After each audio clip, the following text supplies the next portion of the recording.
क्योंकि ये काल ने ऐसी रचना रची है कि जीव की बुद्धि को हर लेता है, उससे ऐसे कर्म करवा लेता है।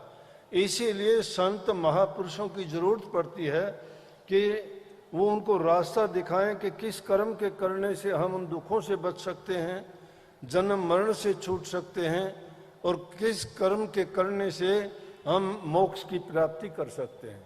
और वो मंत्र सिर्फ गुरु की दुकान से ही मिलता है। बाकी 84 लाख योनि के जो जीव जंतु हैं उनको किसी में भी ये सामर्थ्य नहीं है कि ना उनको गुरु मिलता है, ना सत्संग मिलता है, ना कोई नाम दीक्षा देने वाला होता है।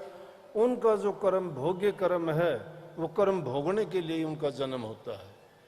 परंतु जब इंसान का चोला मिल जाता है तो इंसान ये समझो कि जो भी वो करना चाहे कर सकता है। परमात्मा ने इसको सारी खूबियां सौंपी हैं। जितनी खूबी हैं परमात्मा के बाद में दूसरे नंबर का जीव है तो इंसान ही है। इतनी चीजें हैं कि प्रभु तो प्राण डाल के इनको जीवित कर देता है। इंसान प्रभु की नकल करके सब कुछ बना सकता है लेकिन प्राण नहीं डाल सकता।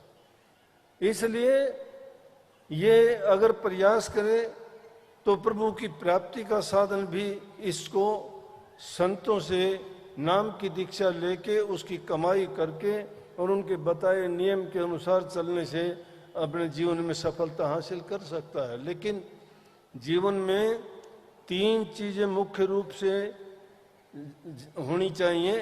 तप होना चाहिए, त्याग होना चाहिए और साधना होनी चाहिए। तप में सारी चीजें आ जाती हैं। हर चीज का नियम का पालन करना, संयम रखना, संयम बोलने का, खाने पीने का, सोने का, हर जितनी भी मर्यादाएं हैं उनका पालन करता जाए तो वो सारी की सारी चीजें उसी में आ गई। अब निषेध चीजों का, अब अनाप शनाप चीजें खाते हैं, बीमारियां हमें घेर लेती हैं। जिन चीजों की शरीर को जरूरत नहीं है वो चीजें भी एक जीव के स्वाद के लिए खा खा के क्या करते हैं, सिर्फ रोग ही बनाते हैं और कुछ नहीं। इंसान जो लंबी उम्र जिया करते थे, प्रकृति की दी हुई चीजों को यूं की त्यों खाते थे तो उनमें पूरी शक्ति, पूरी ताकत होती थी, लंबे जीवन जीते थे, विचार पवित्र रहते थे, मर्यादाओं का पालन करते थे, नियम से जीवन बंधा हुआ था, समय पर सोना था, समय पर जगना था, समय पर दूसरे काम करने थे।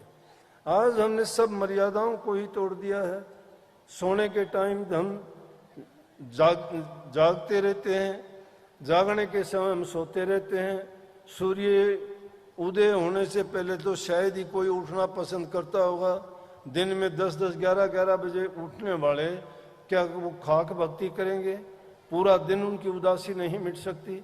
हमारे ऋषियों ने, मुनियों ने शास्त्रों में जो लिखा है उन्होंने तो ब्रह्म मुहूर्त का कहा है कि ब्रह्म मुहूर्त में उठो, ब्रह्म मुहूर्त में उठ के स्नान करो, प्रभु के नाम का जाप सुमरण करो, ध्यान करो। एकांत होता है, शांत वातावरण होता है। उस वातावरण में, शांत वातावरण में अगर आपको 5 मिनट भी प्रभु के नाम को याद करने का समय मिलता है तो वो दिन के 5 घंटों के बराबर उसकी कीमत हो जाती है। क्योंकि दिन के समय में तो वायुमंडल में ही इतनी दूसरी वाइब्रेशन आ जाती हैं कि हमारे रास्ते में बाधाएं डालती रहती हैं। चाहे हम कितने ही एकांत में जाएं, कितने ही शांत जगह पे चले जाएं, आज वैज्ञानिक युग है, कहीं ना कोई आदमी को उसके कार्य में बाधा डालने के लिए आ ही जाएगा। कोई ना कोई घटना ऐसी हो ही जाएगी। परंतु वहां अपनी बुद्धि नहीं चलती। 2 ही चीजें, जन्म लिया है, मौत अवश्य आनी है।